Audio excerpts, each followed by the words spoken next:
So, what does it really mean to have integrity? It's a word we hear all the time, but what's it all about?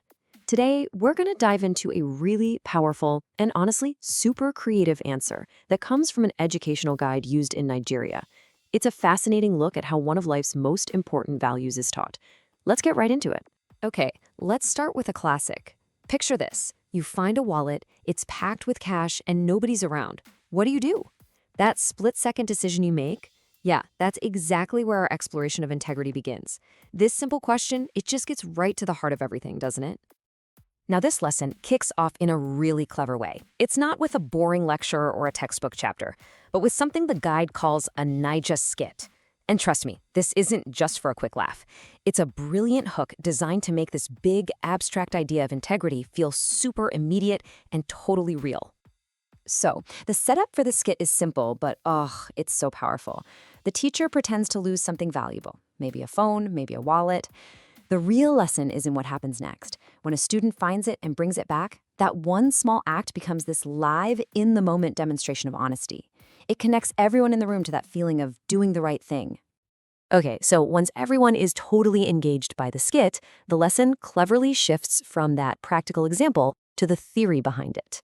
To really understand what integrity is, this curriculum breaks it down into 5 core components, or as the guide calls them, the building blocks. And here they are, the 5 building blocks.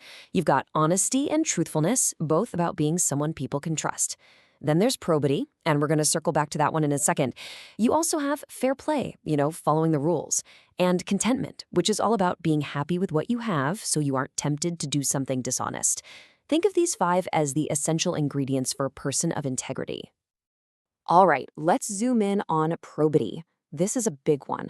The guide really highlights this because it's about having those rock-solid moral principles, especially when you're in a position of power or dealing with money. This isn't just a nice personal virtue.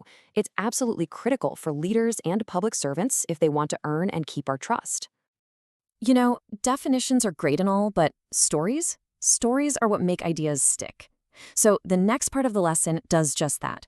It brings integrity to life by showing us real people who lived by these principles, even when it was incredibly, incredibly difficult. First up, a global icon, Nelson Mandela. The lesson uses his life as this perfect example of an unwavering commitment to his values. And this quote, it just sums it all up, right? His integrity wasn't just about his own personal beliefs. It was about his actions and his fight for justice for the most vulnerable, even when he was facing unimaginable pressure. And then, the curriculum highlights a true Nigerian hero, Dr. Stella Odedevo. Her story is just unbelievably powerful. By refusing to release a patient with Ebola, even when facing enormous pressure, she single-handedly prevented a national catastrophe. Her integrity, her absolute commitment to her medical principles, literally saved countless lives. It's just a profound example of integrity in action. So, after you're feeling inspired by these incredible heroes, the lesson shifts focus again. It brings it from these larger-than-life figures right back down to the student, and it asks a really tough question.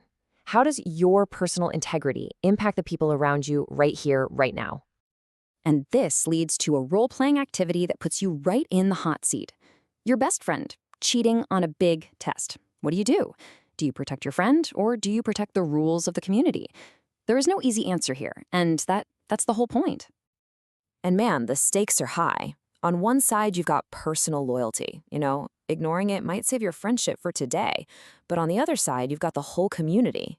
Reporting it upholds the value of everyone's hard work and builds trust. The lesson makes you weigh these things and really understand that our choices about integrity, they always have consequences. Now, to wrap it all up, the lesson connects all of these ideas to some deep, deep cultural roots. This shows that it's not just some academic exercise. It's about engaging with timeless wisdom that's been passed down for generations.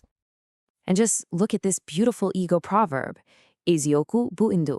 It translates to, truth is life. Wow. That simple phrase just captures the entire essence of this lesson. It's not just saying that a life built on truth is a good life. It's saying it's the only one with real substance, the only one with true meaning. So, the ultimate takeaway from this whole curriculum is this. Integrity isn't about putting on a show for an audience. It's not about what you do when people are looking. It's about that private commitment you make to your own character. It's about the high standards you set for yourself, especially when no one is watching. And that brings us to the final, incredibly powerful question this lesson leaves us with. It's a challenge that just sticks with you long after this is over. It's not asking what you would do, but who you fundamentally are. When it's just you, your choices, and your conscience. Who are you?